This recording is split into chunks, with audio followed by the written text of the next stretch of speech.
I'm here at Bilo 4 in Las Vegas. There have been a number of compressor failures in recent history, and we found some things that were contributing factors. One thing I started looking at the other night was how the racks were floating, and that led me to the liquid header, which led me to see how the cooling tower was operating. This cooling tower is driven by this VFD. This ramps the tower up and down depending on what the load is. Right now we're running at 23 hertz. We're running about 1/3 speed. What's driving that VFD is this temperature controller, set for 196 degrees. No, wait a minute, I'm lying. Yes, it's set for 196 degrees. Now, the way we do this on a tower like this that has one rack, two racks, three racks go into this cooling tower, the best place for this thing to be reading its temperature input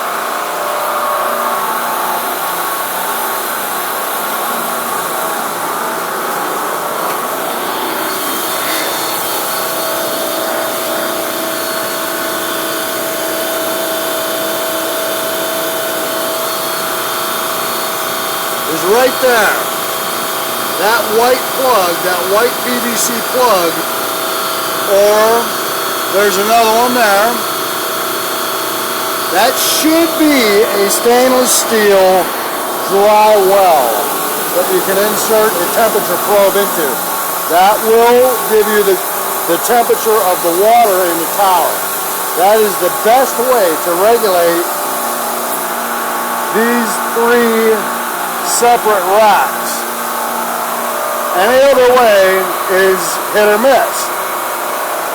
I'm not sure how this happened, but whenever this controller was installed, what they've done is run the temperature probe over here to the discharge line of one rack, and then set that for 196 degrees.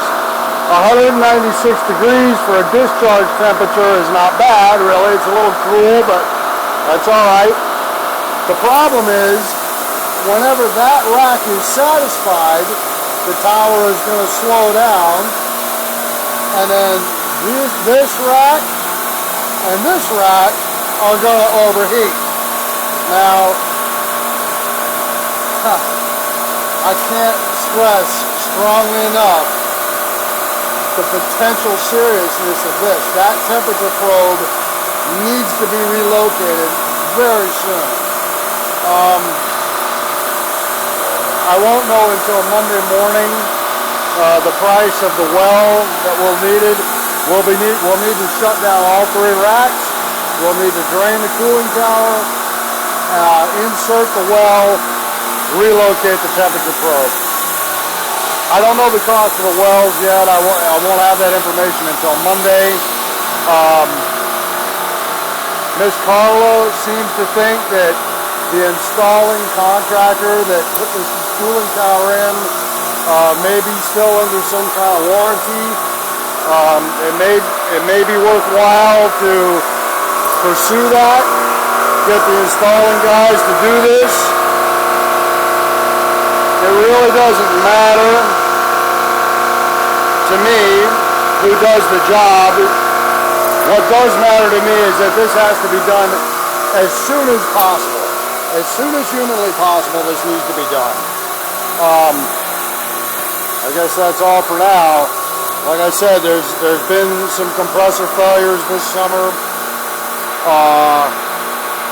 At this point, until that temperature probe is moved, until we know that this cooling tower is actually doing what it's designed to do, then I cannot in any way even begin to guarantee how long any of these compressors will last. It just needs to be done right away.